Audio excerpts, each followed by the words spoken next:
Hi, I'm Foxy Cabbage, and if you're wondering why I'm dressed like a nurse, it's because I am one. I'm here to tell you about 3 things that are vital to life. That's food, money, and health.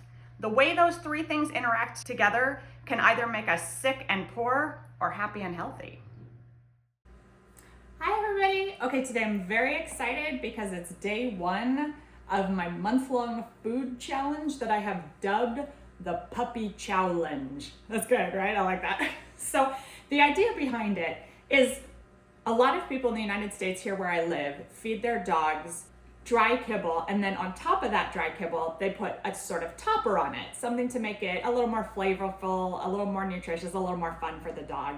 Pack a little bit of extra nutrition in there. So I thought, it would be cool if I had like a people chow that I could eat, right? Something that was super nutritious, had the right ratios of protein, fat, and carbs, the right nutrients, macronutrients for me in it, that I could eat every day, and then put a topper on top of it of something yummy. This is a little bit of something I've talked about before that I really think is a good idea for everybody to be eating a base layer of whole grains and legumes, and then putting some veggies or something good on top of that like that, right? So what I did is I designed myself this challenge based on the World Food Program Food Basket. The World Food Program is the largest supplier of humanitarian aid in the world. And they have a system, and it's a good system, right? Because they got to feed a lot of people nutritious food that's going to help them keep going. And they got to do it for cheap because they're trying to feed so many people, right? So they put out a food box, right? That's got cereals, pulses, vegetable oil, and iodized salt. Now, if you're from the United States like me and you hear cereals and pulses, you're probably wondering what the heck that refers to. But surprise, it's whole grains and legumes, right? So the challenge that I've set myself is based on those ingredients from the World Food Program Food Basket. And what I have here in front of me is brown rice, I have black beans, and then I have my oats over here, then vegetable oil, my iodized salt, and then I went ahead and added a multivitamin in there. And the reason I did this is that the actual World Food Program baskets are fortified, right? And this is just stuff I got from Walmart. So I'm adding a multivitamin in every day to make sure I'm getting my micronutrients on top of these macros that I'm getting from everything else. So that's where it starts. Where it gets exciting and fun from there is what my topper is going to be. So here in my home, I grow a little bit of food. Not very much, but a little bit of food. Right now, what I have consistently producing are microgreens, because wow, those are easy to grow. And also quail eggs. We keep backyard quail, and they lay the cutest, tiniest little eggs you've ever seen. So I am going to use this people chow as my base. And then on top of it, I'm gonna add only things that I can grow and produce here in my home, which is consistently quail eggs and microgreens, and then we're gonna see what else we can get going this month. I just started growing some mushrooms, that's gonna be fun, and I've got some salt and oil to cook them up with, so that'll be good. The cilantro just sprouted.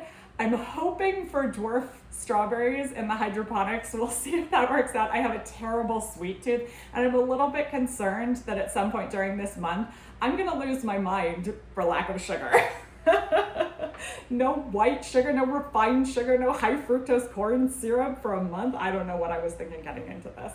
Now, you know how much I love math, and you know how much I love food math, right? So let's take a little bit of a look at what the numbers look like for this month-long project.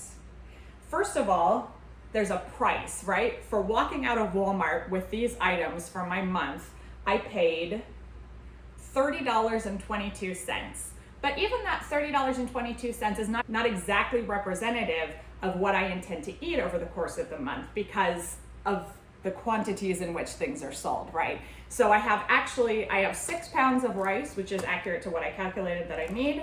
I have 6 pounds of beans. I intend to eat 5 pounds of those beans. And then over here, I've got my multivitamin coming in at 100, and obviously I'll only need to take 30 of those. I've got 48 ounces of oil, because that's the smallest bottle it came in, but I actually only need 30 ounces from that. And then I'm gonna go ahead and eat all the oats. So what I've got this based on is an assumption that I will eat 2 servings of oats, 2 servings of oil, 2 servings of beans, and 2 servings of rice each day. I didn't calculate out exactly how much salt I'm gonna use, because I think that that's a little bit more ethereal, because sometimes you just want to add a little bit more salt to make it taste a little bit better. So I just calculated based on the entire canister of salt. The whole thing's only 67 cents. You know, it's not that big of a deal, right? So out the door, I spent $30.22, but that's not really representative of what I'm gonna eat, what I'm spending on what I'm actually gonna consume over the course of the month. So calculated down to 30 days based on that spending, I'm coming to $23.96 worth of Walmart food. That's gonna be my base layer for this month. Now let's talk a little bit about the nutrients in it, right? I played around with some different types of rice and different types of beans and different types of grains. I got my oats in here to try and figure out what was gonna give me the best ratios of macronutrients for my month. And this is what I settled on. And let me tell you a little bit more about the macronutrients and the calories that I'm getting here. Now, I am 5'5" and I'm 170 pounds, and that was brave to tell you how much I weigh. That's right? But we're trying to be transparent and helpful here. So I weigh 170 pounds. I am a mildly active person. I'm not super sedentary, but you know, I'm not running marathons either, right? I get my 150 minutes of cardio in a week, but that's about the long and short of it. So for my height and weight, I need about 1,200 to 1,600 calories a day. This spread of food, as I've laid it out, is gonna give me approximately 1,100 calories a day.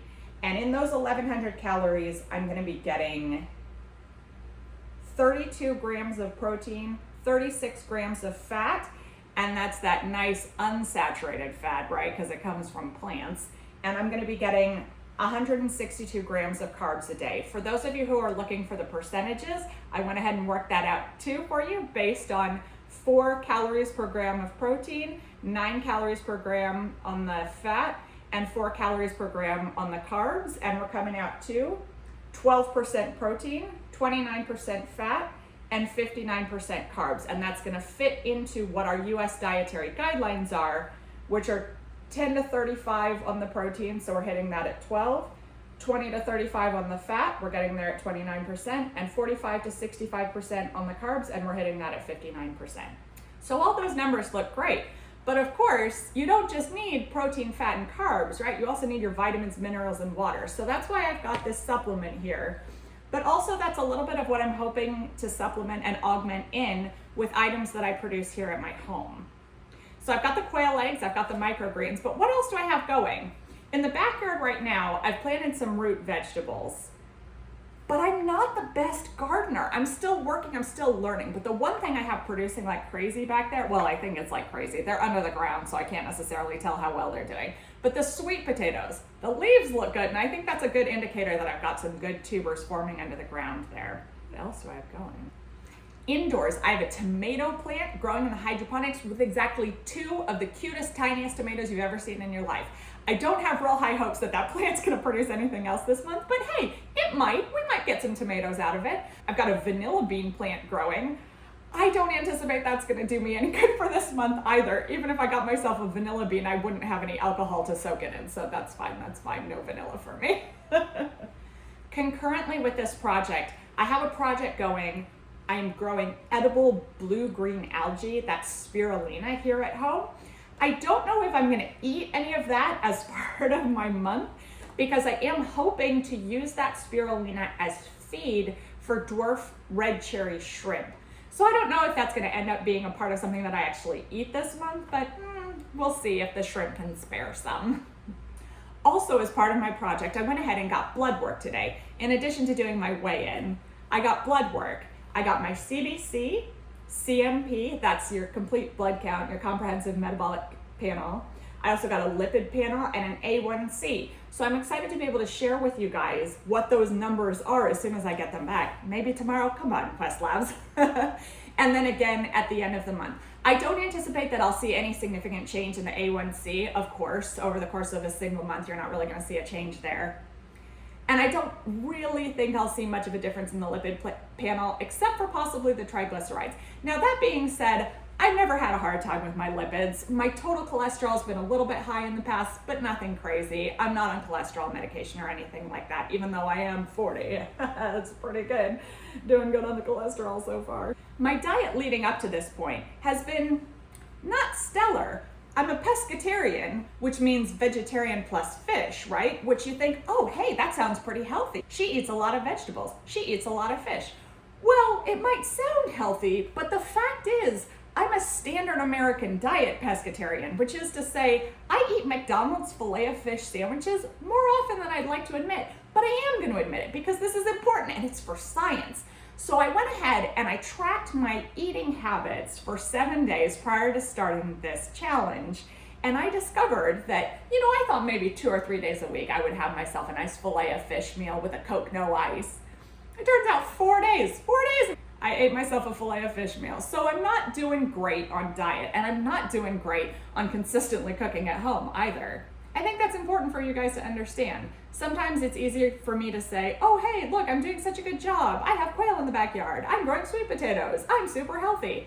But I'm not. I live in this world, and I'm not doing a great job of it every day. That's part of the reason I'm doing this, so I can try and get back to the basics, build that human chow for me, and figure out what it is I really like to put on top of it that's just, that layer that's gonna make it a little bit tastier, a little bit more nutritious, and a little bit more fun.